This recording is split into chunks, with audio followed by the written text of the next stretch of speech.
Pour yourself a cold one. Let's drink them, huh? And listen to Ross Tucker break down the top college prospects on another tasty edition of The College Draft.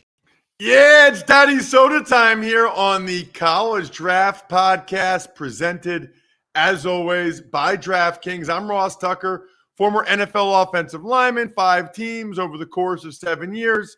Those of you checking us out via video can see the helmets behind me to see which teams I played for, or Google it, or whatever, the game balls. I absolutely love this podcast because I always say it's 3 podcasts for the price of 1. We get you ready for the biggest games in college football and college football season. We even offer up our bets for the biggest college football games each week. And more than anything else, though, we're nonstop on the NFL draft all year round. We talk about the best prospects. We talk about all of the prospects, which is what we're going to do today. So here's the formula, just so you know. We're going to do the first round today because it's important. It's the most financial investment. And I think the first round is worthy of us, Emory and I, going through pick by pick. But then the next 8 weeks, we will go division by division. So that means your team's division and your team. And we'll talk about every draft pick. And Emory will also have some shout outs for some of the undrafted free agents because nobody knows as many prospects as my co-host Emory Hunt, who you should follow on social media at FBall Game Plan on Twitter or Football Game Plan on YouTube.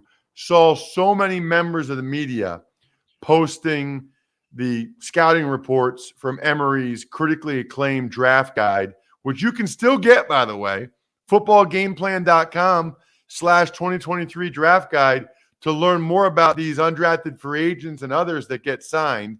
I'm pretty sure most of the beat reporters just steal from Emory's stuff and use those notes for their notes for the undrafted free agents that they're breaking down. So why don't you go to the actual source, footballgameplan.com/2023 draft guide. Emory, it's funny to talk to you for the first time since the draft. Obviously, a lot happened. I want to start at the top. We've talked a lot about Bryce Young, Carolina taking him. But what did you think about what Houston did next, getting C.J. Stroud at 2 and then trading a lot? I mean, they traded a lot, Emory, to get back up to 3 to get Will Anderson Jr. Well, Ross, it takes 2 to tango and 3 to jump rope. So when you think about them trading back up to 3 to get Will Anderson, it's like that means Arizona passed on Will Anderson, passed on an elite pass rusher, passed on a huge need on their defense to trade back with a team in Houston. So to me, getting the number 1, what some people say the number 1 quarterback, which I had all 3 guys ranked the same. So I'm not going to put an argument there, but also the number 1 pass rusher, that's a win for me. So yeah, you gave up future picks or whatnot, fine, but you got the best quarterback, the best pass rusher. That's a win for me for Houston. So I didn't mind the trade. I didn't like the trade from an Arizona perspective. I know people are enamored with stacking picks and assets and, collecting picks and moving around. They love the draft process and movement more than they do the actual players that are picked. So I love what Houston did. Go get the 2 best players. They took advantage of Arizona. I don't know why Arizona passed on Will Anderson, so I have no problem with it. Interesting. Really interesting. I will say that people like picks more than they like players. It's so bizarre. Because if for every trade you ever did, okay, after the trade, you look at what players were picked with those other picks you got, it never looks as good as you think it's gonna. No, and everybody brings up the Saints trading the entire draft for Ricky Williams, and then you go and look at the players that were picked with those selections, and you like, Saints kind of made out like bandits. They're the better player out of the 7 that was picked by other teams or whatnot. So yeah, it's all people are enamored with the idea of the picks that they are getting in a trade, and also we laugh and joke. It's a running joke. Next year's class is always better, especially at quarterback. Oh, but then you can get up and get Caleb Williams or Drake May. Like that means in order to have the number 1 pick, you pretty much have to lose every game, the entire to go 0-17.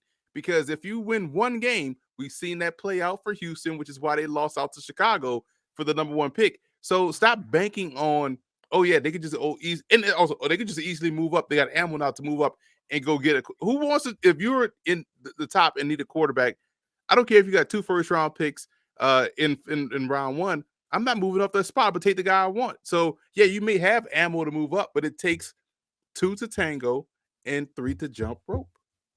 All right. At 4, the Colts got your guy, Anthony Richardson. I know you're fired up about that. I mean, he was your number 1 quarterback back last summer, and a lot of people doubted that back then.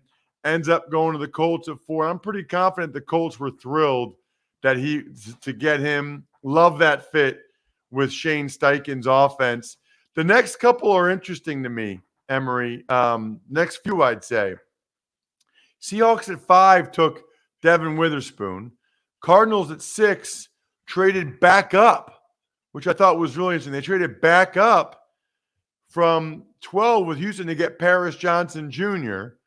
And then the Raiders got Tyree Wilson at 7, and the Falcons got Bijan Robinson, the running back from Texas, at 8. I want to start with Witherspoon. Man, I mean, Emory, he better be good. He must be good. To be like an undersized corner for this day and age, to go 5th overall, that's pretty rich. It really is. And if, because I guess we just all thought that Christian Gonzalez would have gone ahead of Witherspoon, or specifically for Seattle, D-line.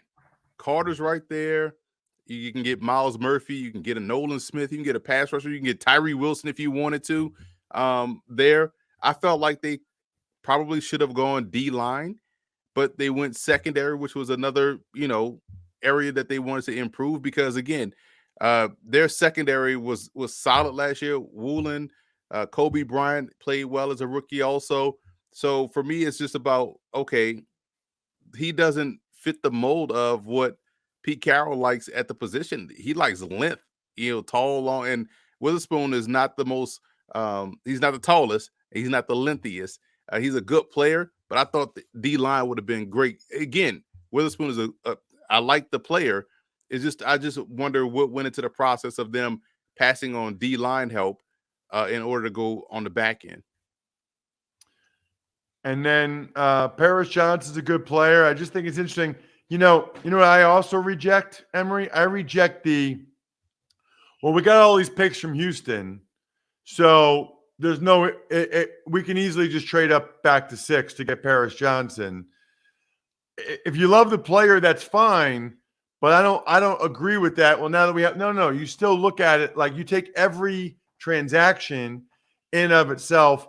I will say this, Emory, on Tyree Wilson, first of all, I watched his highlights, and I got to be honest with you, Emory. I was like, are these the best highlights you can find for this guy? Like, those are the best highlights? The guys he's going against, the Big 12 had some of the worst starting offensive linemen I've seen. And then I talked to Dr. Chow from, Pro Football Doc Sports Injury Central, and he said not a good sign that he had to have a second surgery on that foot. I don't know. Where are you at with Tyree Wilson, Emory? It's one of the reasons why I had him as, I know people were saying edge rusher, and I'm like, nah, he's not an edge rusher. Will Anderson is, because Will Anderson has the get off the ball, has the juice, has the pass rushing chops. I feel like, and that's why I compared him to Marcus Davenport when he was coming out of UTSA. It was like, the pieces collectively look good, but the football player side of it just needs a little bit more work. He plays a little bit too high, only has that power rush, move right now. I feel like he's a better 5 technique than anything. So, and then you go to Oakland. Well, where is he going to fit, in terms of getting off the field right away? In terms of let's get him out there right away. He's not the guy that you think is going to be the, twitched up athletic pass rusher. He's not nuanced yet in that role. So for me, I had him as my number 1 5 technique, but I had a higher grade, I believe, on Miles Murphy and also Will Anderson in terms of Murphy as a 4-3 defensive end and Anderson as my number 1 edge. So I just feel like he's better, more inside, because a lot of his success to me came from he was kicked down inside a little bit as a 5 technique because he's not nuanced enough on the outside to really beat savvy pro tackles, let alone Big 12 tackles. So yeah, I'm with you right there. And also for Bijan Robinson, it's fascinating to watch people just dump on running backs for no reason. At the end of the day, and I tweeted this out, and I waited until the end of the first round to do so. People are more comfortable with taking tight ends in the first round. You saw all the mock drafts had 2 tight ends going round 1. And people like the idea of tight ends going round 1. You get your tight end, get this tight end, get it. And when we watch it in an actual football game at the NFL level, tight ends are used okay. Backs get a lot of work. So it makes sense to take a guy in round 1, an elite guy in round 1, that's going to get a lot of work. They get more work than tight ends do, even if you take them in round 1. So for me, no problem with the Falcons doing what they did. They're stockpiling offensive weapons around Desmond Ridder to see what they have in him. I think they like the progress he made on the back end of the season. They did a great job on defense and free agency. So this Falcons team can challenge in the NFC South along with Carolina, despite having a rookie quarterback. I like the team there. They just needed a steady hand. I think Bryce Young can give them that. But Bijan, I had no issues with it. But people just, again, are enamored with quote-unquote positional value and also picks more so than the actual talent. Well, and the other thing that we don't talk about enough is like half these guys are not going to be good players in the NFL. Half of them. So if you get a guy that is a good player, that's a win. Like no matter what position he plays, if he's a good player, that's when would it ideally be a good player at a really important position, whatever that means. Yeah. But I mean, just coming out of it with a good starter is good compared to some of these guys that are going to be absolute busts. The Eagles took Jalen Carter at 9. The Bears took Darnell Wright at 10. Titans took Peter Skoronski at 11. And we got another running back, Jahmyr Gibbs for the Lions at 12. I don't think anybody has any argument with Carter, Wright, or Skoronski. Those teams, it's a perfect match. Bears needed a right tackle. Titans needed an offensive lineman. Jahmyr Gibbs at 12 was interesting, Emory. You loved him. He was your number 1 running back. So if you don't have a problem with Bijan going at 8, you're not going to have a problem with Jahmyr Gibbs going at 12. Nah, he's explosiveness in a package. And it was funny to watch the conversation say, oh, they just signed, I can't even remember his David name. Montgomery. Signed him. Why would they take? You think David Montgomery is going to keep Jahmyr Gibbs off the field and on the bench? You think they're going to give more carries to David Montgomery than Jahmyr Gibbs? You have to be smoking.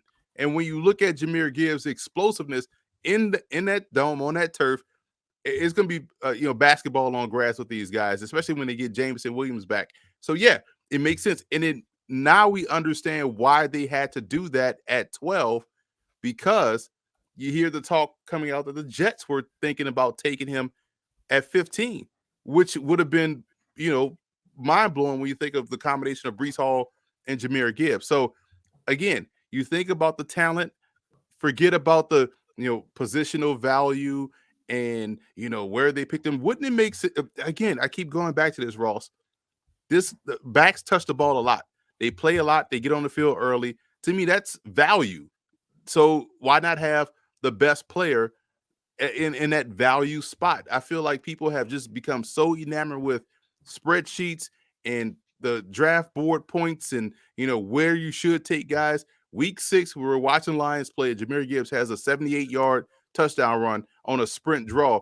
You think we care? Well, yeah, but they could have got him at 18. No, we don't care. No one cares. Fans don't care. Fans are cheering, dressed like a cowardly lion and all kind of stuff you see at a game. They don't care about where a guy was picked. They want to know if he's good or not. And definitely Jahmyr Gibbs is good. Packers took Lucas Van Ness at 13. Steelers jumped ahead of the Jets to get Broderick Jones at 14. You'll never convince me, Emory, that the Jets weren't going to take Broderick Jones at 15. They were absolutely going to take Broderick Jones at 15. I feel like you can't let that happen if you're the Jets. They end up taking Will McDonald, and then the Commanders took Emmanuel Forbes at 16. I guess the most interesting thing there, Emory, is the Steelers moving up to get Jones. And refresh my memory on your Will McDonald thoughts with him going 15 to the Jets. I feel like he's a solid player. So for me, I probably would have gone somewhere else. Maybe another offensive lineman, Anton Harrison, was there for the taking. And I feel like they've stockpiled a lot of pass rushers. They got a bunch of guys there. And is he someone that can get on the field and find a way? He's, you drafted Jermaine Johnson last year in the first round, and you kind of hope he can be out there. And McDonald is someone that's a good player, but first round, whatever. If you like him, take him. That's how I feel about the draft. But also, Emmanuel Forbes was a question when Gonzalez is right there. I understand the pick sixes. I get it. You could never, talk me out of guys that could put the ball in the paint. But Gonzalez gives you a more well-rounded corner as opposed to Forbes. And it's not even about the weight. It's just about, you look at some of those interceptions that have come his way, and you're like, okay, that he kind of lucked into that one. But for me, I would have gone Gonzalez. Forbes is a good player, but I would have chosen the better option, the better, more well-rounded, complete corner in Gonzalez. Yeah, you're not the only one that feels that way, Emory. Gonzalez, boy, his highlights look good. Next few picks were interesting because then you had the Lions at 18 taking Jack Campbell, the linebacker from Iowa. The Bucs took Kalijah Cansey, the D tackle from Pitt. Seahawks took the first receiver, didn't go till 20, Jackson Smith-Njigba from Ohio State. And then the Chargers' number 2 receiver was Quentin Johnston, wide receiver from TCU. A lot of people really like Jack Campbell, Emory. Yeah, a lot of people liked him. I think the Lions liked his length more so than anything, which makes sense. They wanted to get a little bit longer. And we talk about this before, how length can clog up passing windows over the middle of the field. And he's one of the better linebackers in the class. And again, if you are a good football player, it doesn't matter where you got picked. Just get good football players. You're out there with a good football team. It helps you win. Quentin Johnston was fascinating because I think a lot of people view him wrongly. People view him as a 50-50 above the rim guy. He is not. I think he fits in well with the Chargers because he's a catch and run guy. He's a guy that can catch, the underneath pass and take it a long way. He can also get deep down the field where he can cradle the football, but expecting him to catch it where it's coming right at him, I don't trust his hands enough. And Zay Flowers helps out Lamar Jackson, gets another explosive element, a much better, more polished receiver than Hollywood Brown when he came out. I already compared Zay Flowers to a Tyreek Hill type. People see Tyreek Hill and think I'm talking about a one-to-one. I said he's explosive like Tyreek Hill in all directions, but people hear names and they always get fascinated with that. And you talk about someone like Jackson Smith-Njigba. Shocking that he fell past the Packers. Packers wanted to go defense. Jackson Smith-Njigba was there. Tennessee passed on him. I thought that would have been another good spot for him. But Seattle gets a third receiver that's going to help them out. When you had Lockett dealing with banged up injuries, nicked up at times, DK Metcalf, he's great. But sometimes teams can get in his head. He get a little bit unfocused. So now you have another option that can help you out in that regard. I'm not passing up on the Game Time app. Absolutely not. I look up where I'm going to be or where I'm at, Emory, so I know I'm getting guaranteed the best price. If you find tickets in the same section in a row for less, Game Time will credit you 110% of the difference. What I love about it, if you're looking at it on video, YouTube or on video, look, I got Morgan Wallen coming up in a couple weeks here in Hershey Park Stadium. Blink 182, Zach Brown Band, Luke Bryan, Jason Aldean. I'm going to have me a summer thanks to the Game Time app. Download it, create an account, and use code DRAFT for $20 off your first purchase. Terms apply. So again, create an account and redeem code DRAFT for $20 off. Download Game Time today. Last minute tickets, lowest price, guaranteed. Emory, we're going to keep it rolling here. 22 Zay Flowers to the Ravens, the receiver from BC. I love that pick for them. 23 Jordan Addison. The Vikings get essentially Thielen's replacement with the wide receiver from USC. Giants moved up to get Deonte Banks, the corner from Maryland, and the Bills moved up. They jumped in front of the Cowboys to get Dalton Kincaid, the tight end from Utah. Yeah, Addison reminds me a lot of former Viking Anthony Carter and how just silky smooth and how he can get deep down the field. Young fans, go look up Anthony Carter and go watch his highlights and watch him just do his thing. Addison will fit in perfectly in Minnesota. Banks, to me, was one of my favorite interviews to talk to because he has the right attitude for the cornerback position. Fascinating defensive back, tight press man corner, fits in Wink Martindale's scheme perfectly. Kincaid makes sense when you think about what went ahead of Buffalo, because I felt like Buffalo was a spot for a running back. We saw both top tier guys go. I thought they were a spot for a wide receiver. All the top tier wide receivers went early. So it makes sense to add another receiving threat, especially when you think about what they did in the second round, getting the interior offensive line help. This was a good pick for Buffalo. Mozzie Smith, they needed a nose tackle. I know it's not sexy, but I think he can serve a purpose in freeing up those edge rushers that they already have on the roster. And Anton Harrison, we talked about him earlier, one of my favorite tackles, goes to Jacksonville. Now that's even more so important with the Cam Robinson suspension. So good job in that slate of picks right there for these respective NFL teams. Well, and the Jags traded down twice and got a bunch more picks and still got the guy they were clearly going to draft in Anton Harrison because they needed to, losing Jawan Taylor in free agency and Cam Robinson being suspended and undetermined amount of games right now. Totally agree with that. Let's wrap things up on the D-line. How about that? 4 straight D-line guys to end the draft, Emory. The Bengals took Miles Murphy, the edge rusher from Clemson. The Saints took Brian Brzee, the D tackle from Clemson. Back-to-back Clemson guys. I think that might have happened in the mock draft we did. The live mock draft, that might have been those 2 guys back-to-back. Then the Eagles got Nolan Smith, the edge rusher from Georgia at 30. And then at 31, the Chiefs.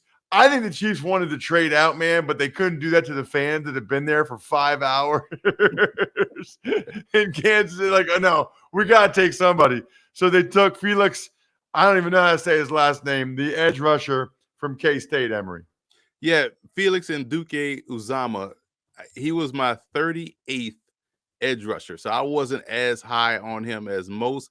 And he took him at the end of the first round. Like, you're right, they had to take somebody to help the fans close out the night in Kansas City. But Brian Brzee, I talked about how fascinated I was with his game. I think he's going to be better. The Saints did a great job of filling a need. They needed depth on the interior. They also got a good one in Brian Brzee that gives him some, technique flexibility. Nolan Smith, love his close, acceleration to the quarterback. I think he's going to be phenomenal for Philly. And when you think about getting someone like Miles Murphy, Cincinnati just keeps stockpiling edge rushers, which is great in their defense because he can get after the quarterback. I know people are worried about the sack numbers, but he also plays the run rather well. Very good player. Was my number 1 4-3 defensive end. And I got to give a shout out to you, Ross, because I was crying laughing seeing your text messages revealed about what you were worried about the most. And I'm laughing because I can relate because that's how I am too. Like, yo, what a food at? Let's talk. Let's get that. Well, no. So for me, like, I got to be able to space it out, right? So like before I was going to get there on Thursday or Friday night, if they said the food was at 5, that's fine. If they said the food was at 9, that's fine. I just got to know when it is. So I know what to eat beforehand and how much. Like I just got to know. And then I got to tell you, I said it. I mean, man, that's if somebody said, what's the thing you miss the most about football, Emory? I would say, well, first of all, I miss the violence. I miss hitting people. It's so fun. Like I love it. I crave it. But also the meals, man. I was telling I met Jalen Carter. I was seeing some of the rookies for the Eagles. I was like, not like that when you're done, dude. Enjoy it. Enjoy every meal. Because also, I think the Eagles have the best food of any place I've ever been. Make sure you check this guy out on social media. He's such a stud. F-Ball Game Plan on Twitter, Football Game Plan on YouTube. I am at Ross Tucker NFL, Twitter, Instagram, Facebook, even TikTok. We are at Ross Tucker Pod. Next week, we will go division by division, talking about every single draft pick. Other than that, the keg is kicked. We're all tapped out. Thanks for listening to the College Draft Podcast. Make sure to also subscribe to the Ross Tucker Football Podcast, Fantasy Feast, Even Money, and The Business of Sports. All available at Apple Podcasts, rosstucker.com, or wherever podcasts can be found.